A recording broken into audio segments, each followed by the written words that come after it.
Sa malamig na bahagi ng Siberia, biglang may lumilitaw na napakalalaking butas na parang may sumabog mula sa ilalim ng Earth. Ang mas nakakatakot, ang ilan sa mga butas na ito ay halos perfect circle. Kaya maraming taong nagtatanong, natural nga ba ito? Ayon sa scientists, posibleng methane gas ang dahilan.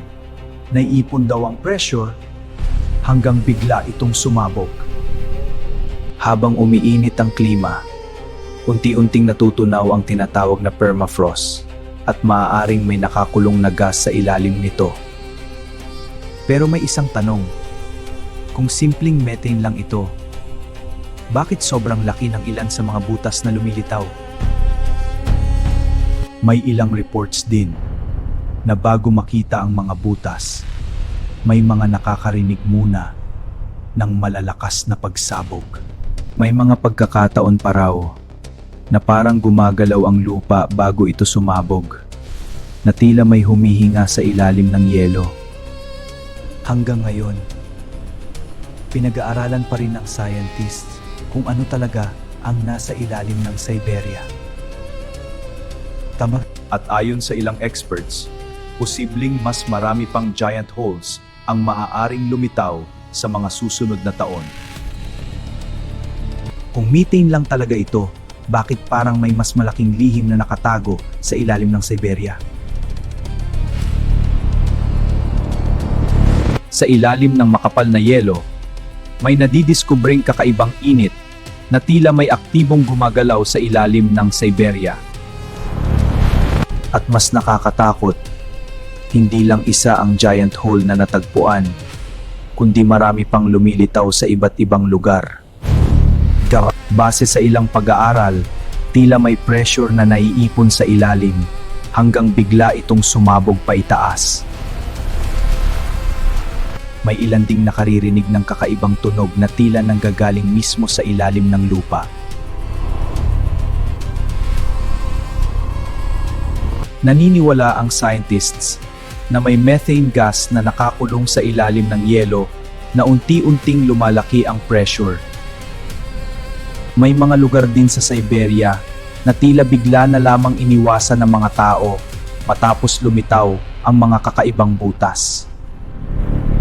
Ang mas lalong nagpapatindi ng misteryo, ang halos perpektong hugis bilog ng ilan sa mga giant holes.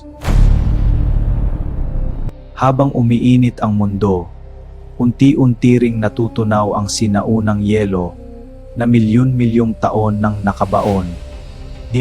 May ilan ding natatakot na baka may sinaunang bakterya o virus na muling lumalabas mula sa natutunaw na yelo.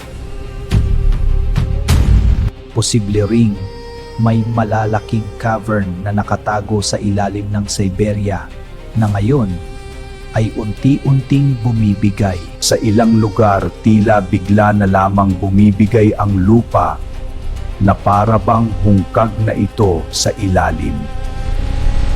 May ilang satellite scans din na nagpapakita ng kakaibang pagbabago sa ilalim ng frozen Siberian ground. Posibleng senyales ito na may malalaking pagbabagong nangyayari sa mismong ilalim ng Earth. May ilan ding videos online na nagpapakita ng kakaibang liwanag mula sa loob ng mga butas. At kung may mga nadiskubre na ngayon, gaano pa kaya karaming giant holes ang hindi pa nakikita? May ilan tuloy ang nagtatanong kung may iba pa bang dahilan sa likod ng mga misteryosong pagsabog na ito. Sa ibabaw, tila tahimik lamang ang Siberia, pero sa ilalim nito, maaaring may delikadong nangyayari. Para sa ilan, ang giant holes na ito ay tila paghinga mismo ng Earth. At ayon sa ilang experts, posibleng simula pa lamang ito ng mas malaking pagbabago sa Arctic. Hanggang ngayon, wala pa rin kasiguraduhan kung ano talaga ang nasa ilalim ng Siberia.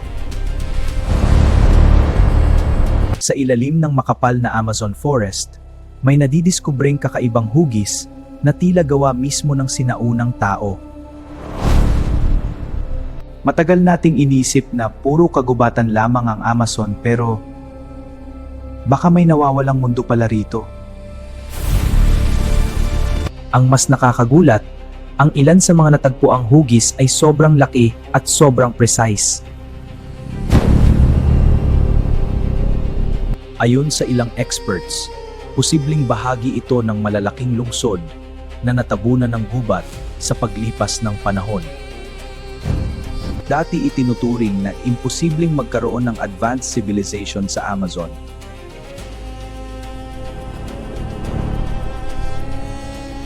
May nadidiskubring malalawak na daan na tila konektado sa iba't ibang bahagi ng sinaunang Amazon. At habang dumarami ang discoveries, mas lumalawak din ang posibilidad na mas advanced pala ang Amazon noon. May ilan ding naniniwala na baka may nakatagong pyramid structure sa ilalim mismo ng kagubatan.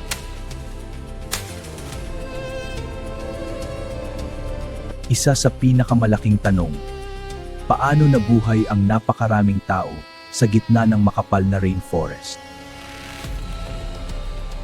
Posibleng may malalaking imperyo noon sa Amazon na tuluyang nilamon ng kagubatan. Ang ilan sa mga hugis ay sobrang precise na mahirap paniwalaang natural lamang. Sa loob ng libong taon, unti-unting tinakpan ng Amazon forest ang mga nawawalang lungsod. May nadidiskubre ring mahahabang kalsada na tila ginawa upang pagdugtungin ang malalaking settlements. Hanggang ngayon, marami pa ring bahagi ng Amazon ang hindi pa lubusang na-e-explore. Sa ilalim mismo ng mga puno, maaaring may mga lungsod na matagal nang nakatago. May ilan ding naniniwala na may malalaking pyramid structures na matagal nang nakatago sa Amazon. Ang nakakagulat, ang ilan sa mga hugis ay sobrang precise na tila planado ng advanced engineers. Hanggang ngayon, pinag-aaralan pa rin kung paano nagawa ang napakalalaking structures na ito. May mga natatagpuan ding malalawak na daan na tila nagdurugtong sa iba't ibang lungsod.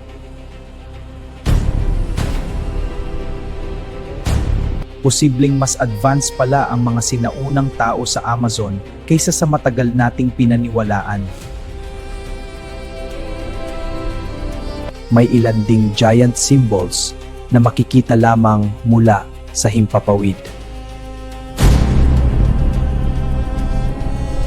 Sa ilalim ng kagubatan, maaaring may mga templo na matagal nang hindi nakikita ng tao.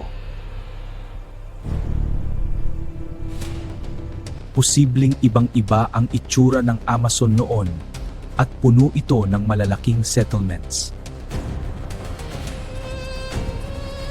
Ngunit isang malaking misteryo kung bakit bigla silang naglaho at iniwan ang kanilang mga lungsod.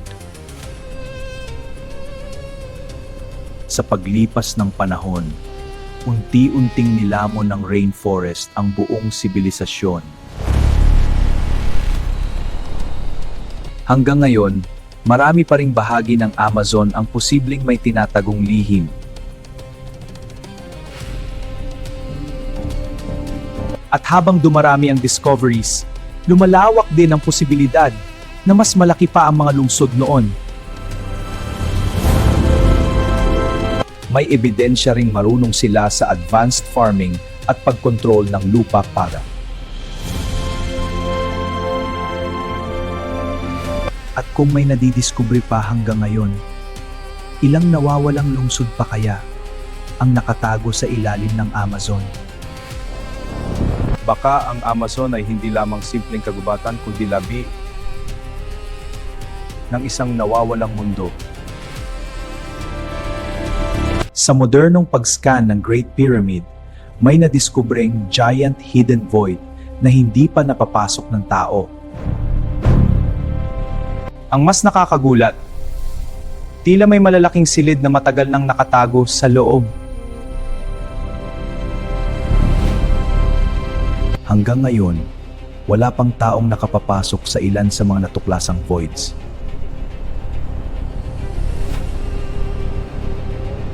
Isa rin itong malaking misteryo kung paano nagawa ng sinaunang Egyptians ang napakalalaking structures na ito. May ilan ding naniniwala na may mas malalalim pang lihim sa ilalim mismo ng pyramids. May mga passageways din na tila sadyang isinara at itinago sa loob ng libong taon. Ang ilan sa mga nadiskubring voids ay sobrang laki na tila may mahalagang dahilan kung bakit ito itinago.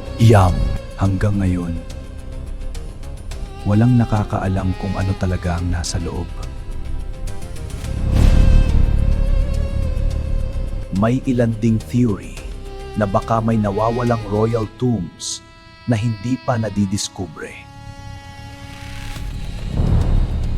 Para sa ilan, baka may mga lihim sa pyramids na sadyang hindi dapat makita. Habang mas lumalalim ang pag-scan, mas marami pang hidden voids ang natatagpuan sa loob ng pyramid. May ilang daanan din na tila nagpapatuloy ng mas malalim sa loob ng pyramid. Hanggang ngayon, may mga silid sa pyramid na hindi pa kailanman nabubuksan.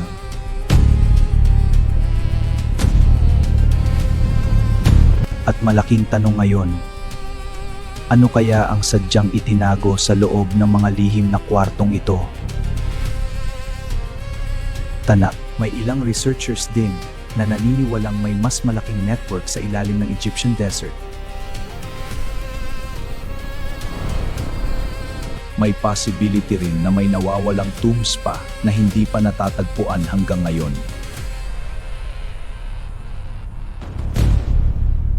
May ilan ding studies na nakapansin ng kakaibang energy readings sa loob ng pyramid.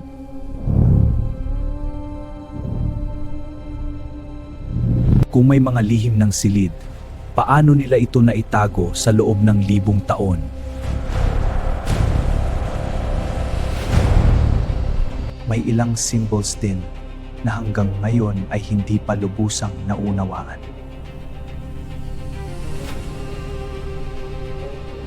May ilan ding theories na baka may tunnels pa papunta sa mas malalim na bahagi.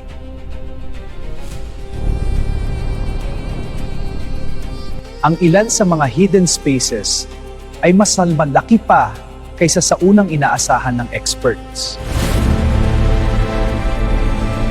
Posibleng marami pang lihim ang hindi pa nadidiskubre sa loob ng pyramids.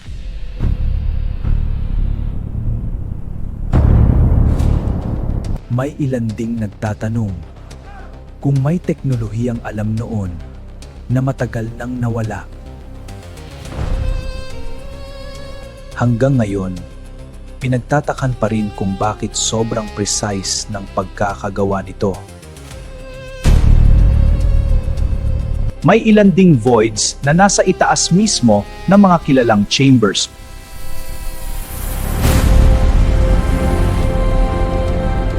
Para sa ilan, baka may dahilan kung bakit hindi dapat buksan ang ilang chambers. Sa loob ng libong taon, nanatiling nakatago ang ilan sa mga lihim ng pyramid. Posibleng may mga bagay pa sa loob na wala pang taong nakakakita. At hanggang ngayon, wala pa ring nakakasigurado kung ano talaga ang nasa loob.